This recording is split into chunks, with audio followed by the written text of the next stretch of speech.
Salut la compagnie, c'est Jules Melon et aujourd'hui dans un Ciné Critique, je vais à nouveau vous parler d'un film de Michael Mann.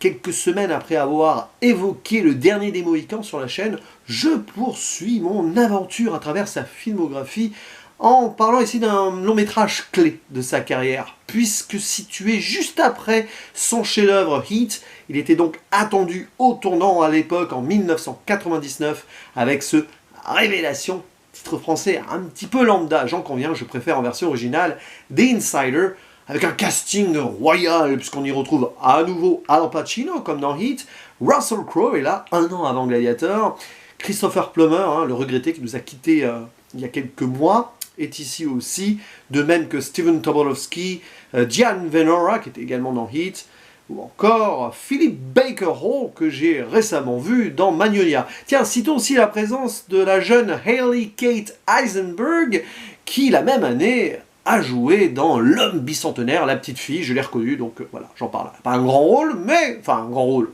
Elle n'apparaît pas longtemps à l'écran, j'ai envie de dire, mais voilà.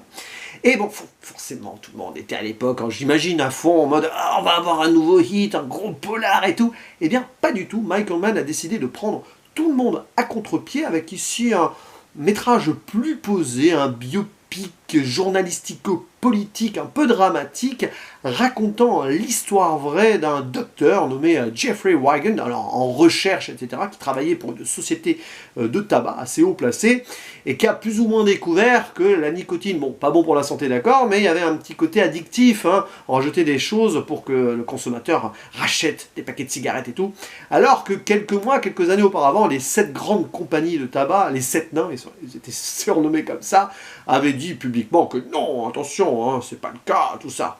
Mensonge d'État, peut-être, enfin d'État, vous voyez ce que je veux dire? Faut dire que la grande puissance de ce lobby du tabac à l'époque était plus ou moins de même ampleur que le lobby pétrolier ou le lobby des armes à feu, sorte de troisième tête d'une hydre du capitalisme assez prononcée dans le pays de l'oncle Sam. Et forcément, comme ce docteur en recherche vient d'être licencié, il a envie de parler. Voilà. Pourquoi ? Parce qu'il a peut-être besoin de dire la vérité, tout simplement. Mais ça va pas être facile, parce qu'il a une clause de confidentialité, il va subir une certaine pression. Heureusement, un journaliste de terrain est assez connu dans l'émission 60 Minutes sur CBS, un monsieur nommé Lowell Bergman, joué par Al Pacino, va l'aider et essayer de le convaincre de s'exprimer lors d'une interview et tout. Mais évidemment, les deux hommes vont se voir quelque peu mettre quelques bâtons dans leurs roues. Et il va se passer des choses que je ne vais pas forcément préciser ici. Un petit peu de suspense.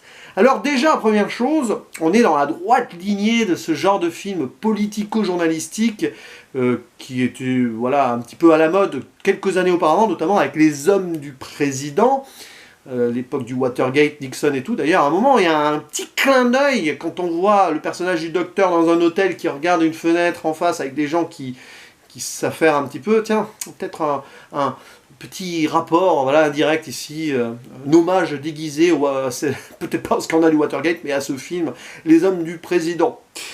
Et c'est un film qui est lent, qui prend son temps, mais une nouvelle fois, c'est une leçon de cinéma de la part de Michael Mann. Dans un style très différent de Heat, on reconnaît quand même la patte du monsieur, le côté réaliste, pointilleux des choses, et il y a toute une atmosphère. Il y a cette photographie qui, sur certains points, nous rappelle vraiment le précédent métrage, d'ailleurs toujours mené par Dante Spinotti.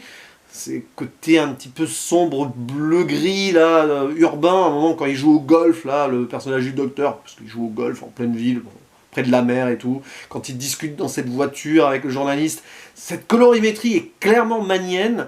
Et puis, on a une nouvelle fois le destin de deux hommes qui, sur le papier, ont tout pour être séparés. Alors là, ils ne sont pas ennemis, ils sont vraiment amis et tout, mais voilà, et ils sont iconisés dès le début du film, c'est ça qui est fort. Le journaliste, on le montre sur le terrain, là, il veut interviewer le Hezbollah, etc., prendre des risques et tout. Et on a notre docteur qui, lui, en fait, est iconisé de façon non iconique, totalement, comme un homme ordinaire avec sa famille, très important, parce qu'il est là, en fait, il vient d'être licencié, mais il veut encore subvenir aux besoins de sa famille, forcément, le problème de santé de sa fille, sa femme qui est très inquiète, vraiment, voilà.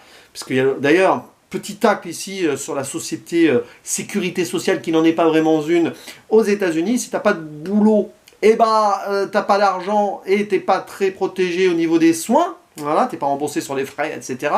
Et clairement, il y a un message là-dessus. Hein. C'est vraiment un film qui prend le capitalisme par le cou et il tord voilà, celui-ci un petit peu dans tous les sens. Hein. J'aime bien. Voilà. C'est intéressant parce que ça fait réfléchir, ça pique un petit peu et voilà, tu n'as pas besoin d'être américain pour apprécier ce genre de film sur certaines tonalités.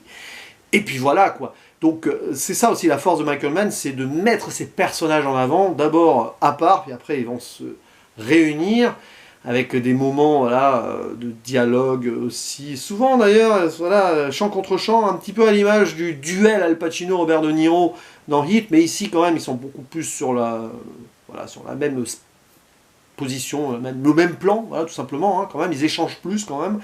Mais ouais, il y a quand même quelque chose de très fort là-dessus, et évidemment Al Pacino et Russell Crowe sont très bons.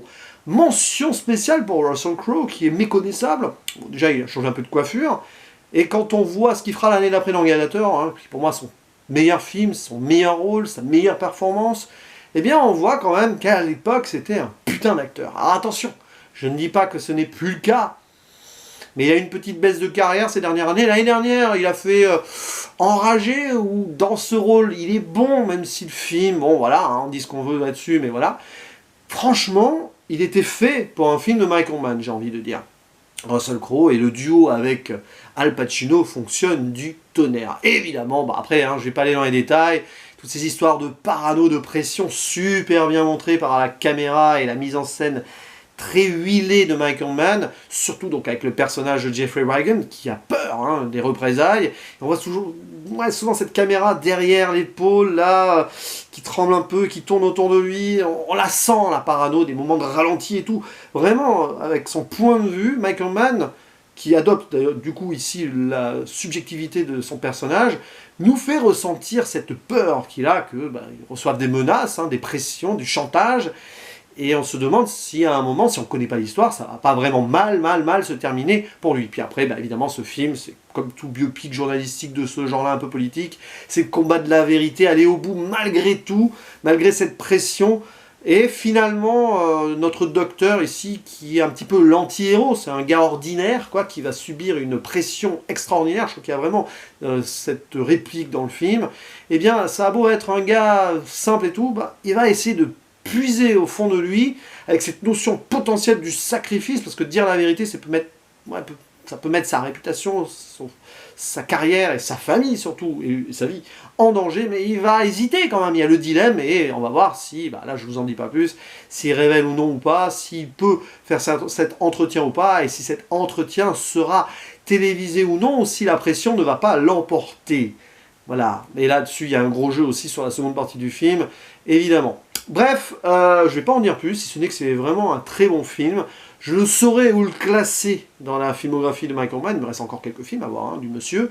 Derrière Heat et Collateral, certainement, mais il pourrait aspirer au podium, hein, avec Ali, le solitaire, ou un autre que j'ai oublié, je crois que... Mais bon, bref, je ne sais pas, il faudra qu'un jour je m'y penche quand je les aurai tous vus, de toute façon, les métrages de Michael Mann, ce qui n'est pas encore le cas. Par exemple, il me reste au moins, quoi qu'il arrive, Le Sixième Sens, Manhunter, et d'autres. Hein, Miami Vice, Public Enemy, je crois, c'est ça, je sais plus. Bon bref, je ne les ai pas en tête, là, je ne triche pas. Et tout. Ah oui, et dernière chose quand même, avant de partir, oh là là, là j'en parle cette fois-ci, la musique, qui est co-composée par Lisa Gerrard et Peter Bork, Dead Can Dance, ça vous dit rien, Lisa Gerrard, Russell Crowe, Gladiator, tiens c'est marrant, à un an près, on se retrouve avec une BO qui est assez proche de celle qui sera dans Gladiator, avec Russell Crowe dans le film, voilà.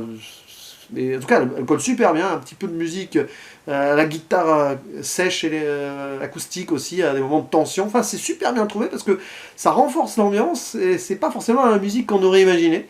Il y a aussi cette musique de libération à un moment, qui est peut-être un peu trompeuse d'ailleurs. Enfin voilà, et puis des plans, bon bref, je ne vais pas revenir là-dessus, mais il y a 2-3 plans iconiques comme ça, notamment dans le jardin, là, si vous voyez ce que je veux dire, après une soirée de réception où on croit que la partie est peut-être gagnée, mais en fait, c'est pas vraiment le cas. Bref, c'est tout ce que j'ai à dire, et c'est déjà pas mal, parce que là j'ai été vraiment bavard, je vous dis à la prochaine, et n'hésitez pas à dire en commentaire ce que vous pensez de ce film. Ciao.